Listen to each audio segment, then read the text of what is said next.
ছবির এই ব্যক্তির নাম যোগেশ সাইরেঞ্জ। তাকে গ্রেফতার করা হয়েছে ৮ জুলাই দিন শেষে মধ্যরাতে। ৯ জুলাই তাকে আদালতে হাজির করা হয় এবং তার বিরুদ্ধে অভিযোগ আনা হয় যে কুইন্সের বিভিন্ন জায়গায় তিনি আগুনে বোমা ছুঁড়ে মেরেছেন। বেশ কয়েকটা ঘটনা। তো এই যোগেশের সাথে বৈঠকখানায় বাংলাদেশি রেস্টুরেন্ট যেটি আছে ওজন পার্কে, বৈঠকখানা রেস্টুরেন্ট, সেই রেস্টুরেন্টে ৬ জুলাই ভোরে যে আগুনে বোমাটা ছুঁড়ে মারা হয়েছে, এই যোগেশের সাথে সেই ঘটনার সম্পর্ক খুঁজছে পুলিশ।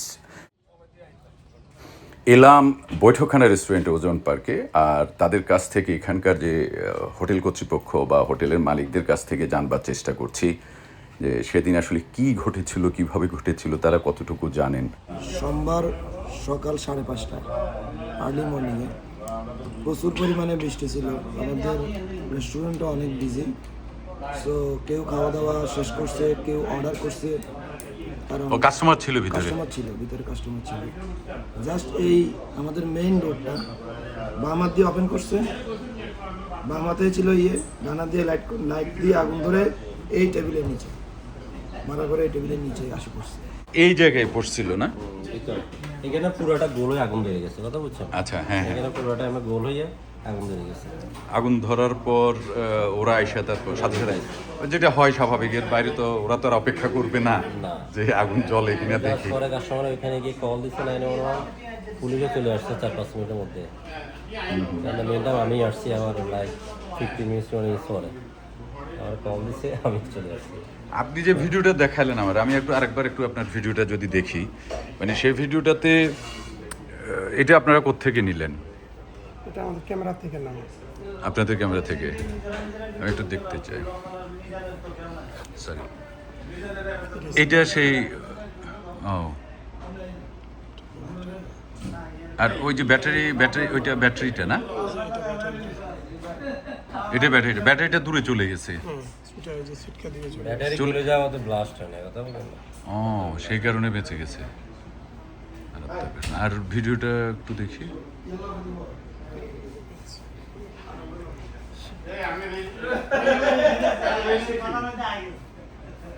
এটা হলো আগুন লাগছে যখন মানে এটা ভেতর থেকে,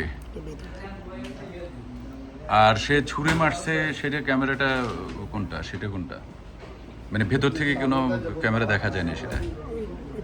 না, ওইটা আচ্ছা, আর যেটা চলে গেছে বললাম তো। আর যেটা থেকে মারছে, এই কি বলে, বাইরে থেকে মারছে, বাইরে থেকে কোনো ভিডিও পাইছিলেন না? একটা ভিডিও এটাই যেটা দেখছেন এটা না, এটা আমরা ভিতরেরটা দেখলাম, বাইরেরটা একটু দেখান তো। আপনি ছিলেন না?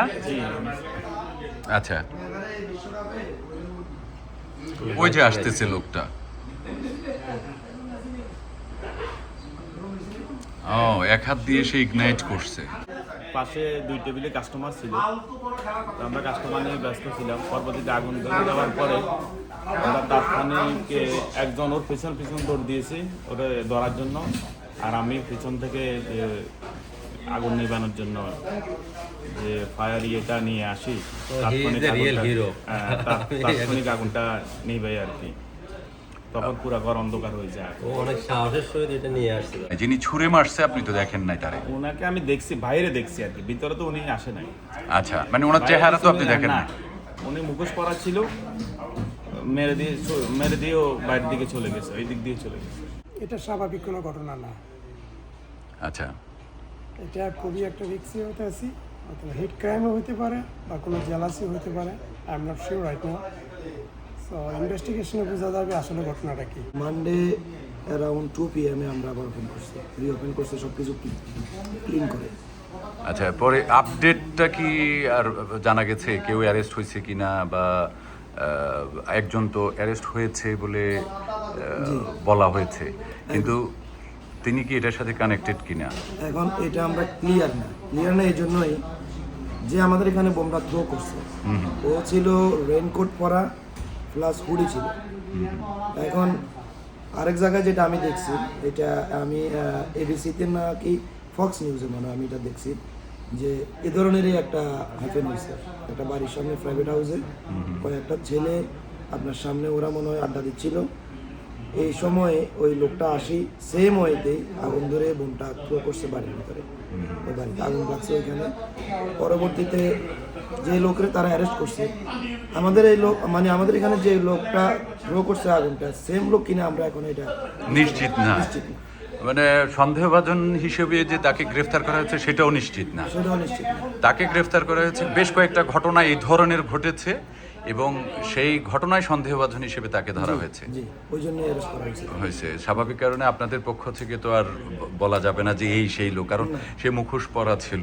প্রথম কথা হলো যে ভিডিওটা আছে ওই ভিডিওতে আপনি একদম ক্লিয়ার না, এই জন্যই আমরা তা তো কিছুই দেখা যায় না, তা তো চেহারা চুল কিছুই দেখা যায় না।